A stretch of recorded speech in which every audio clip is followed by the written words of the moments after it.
This is the ultimate brewing guide for Minecraft 1.20, and I will be covering all of the different potion recipes as well as all of the different potion types. Alright, before we get into the brewing recipes, let's go over some of the standard things you're going to need in order to actually brew potions.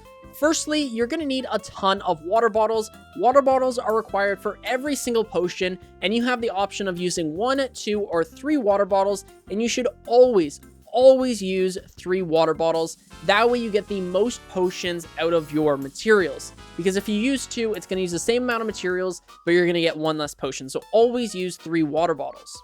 You're also going to need blaze powder for every single brewing recipe because it is the fuel for the brewing stand. So without blaze powder, the brewing stand will do absolutely nothing. Now, nether wart is one of the weird ones because it is required in every single brewing recipe except for potions of weakness. That is the only exception. Other than that, you need nether wart, so I highly recommend creating a nether wart farm and just having a ton of this stuff laying around. Gunpowder will turn any potion into a splash potion, meaning that instead of drinking the potion, you can throw it, and wherever the potion breaks is where the effect is going to go off, and the closer you are to where the potion breaks, the stronger the effects will be.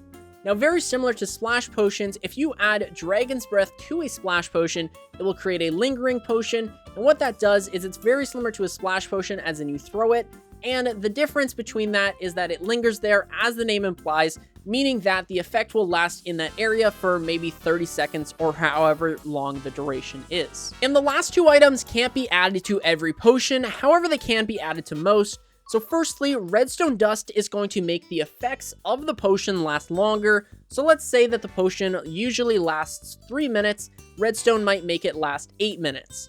Whereas glowstone is actually going to reduce the time that the potion lasts. So if it lasted 3 minutes, it might only last a minute and a half. However, the effects are usually doubled or whatever it seems to be with the potion. For the sake of this guide, my mental health, your mental health, and my voice, I'm not going to list every item needed. They'll be in the barrel and you can pause the video and see what you need. You don't need to hear me say water bottle 16 times. Alright, starting things off with the potion of swiftness, I personally think that speed 2 is the way to go here. It lasts half as long, but you get double the speed effect, and because speed is so cheap to make, it just makes more sense to use speed 2. With fire resistance, there really isn't any way else to go other than the redstone dust. It doesn't make sense to not use it because, I mean, you get an extra 5 minutes for 1 piece of redstone dust. This is going to be a common trend for anything like this where it's fire resistance, invisibility, or night vision, water breathing, all those types of potions. It really just makes sense to have it last longer, so then you're using less potion. Now, leaping is an interesting one because it really is up to you which you prefer. Do you want jump boost 1 that lasts 8 minutes, or do you want jump boost 2 so you can jump higher, but it only lasts a minute and a half? I don't really use jump boost, so this one is up to you. It is quite expensive because you need a rabbit's foot, so you would need a rabbit farm, which is pretty uncommon.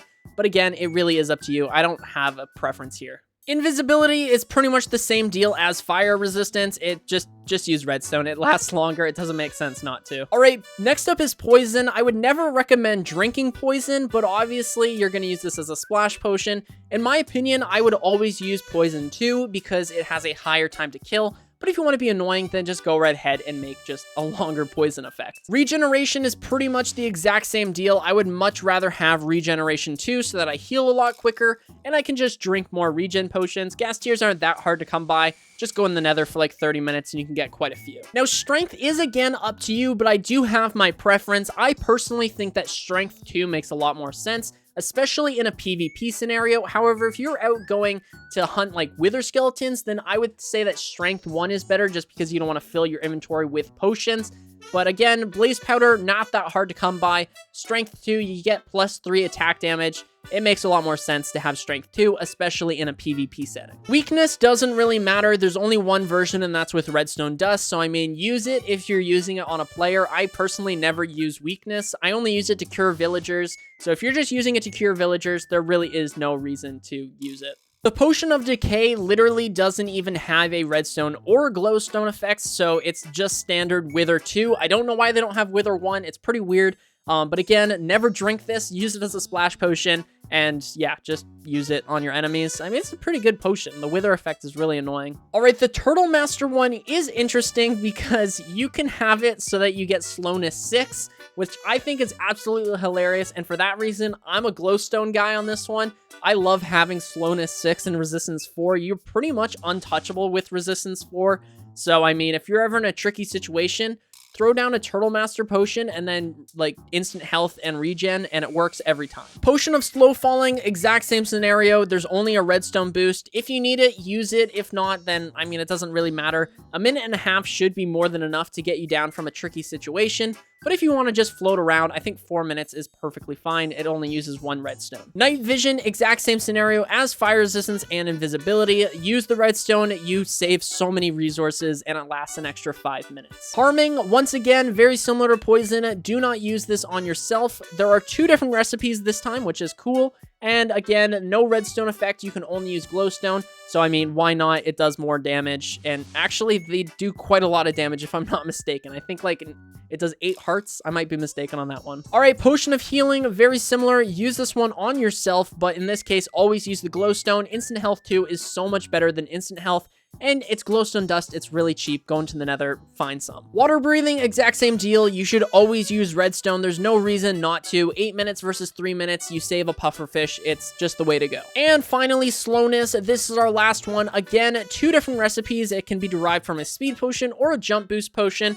And in this, my opinion, I mean, I would probably use slowness 4 on them. So that way it's a splash potion. You splash the enemy with slowness 4, and then you can run away and make your escape. Minus 60% speed is incredible, especially if you have speed 2. All right, that is every single potion. If you want to download this world, the download will be on my Discord, so go and download that one. Hopefully you guys enjoyed this guide. It's pretty new to me to make guides instead of tutorials. So if you guys like this one, comment down below that you want to see more of these. Like the video, subscribe, do all that fun stuff, and I'll catch you guys in the next one. Oh, my name is 1.20 MC, and I will catch you guys in the next one.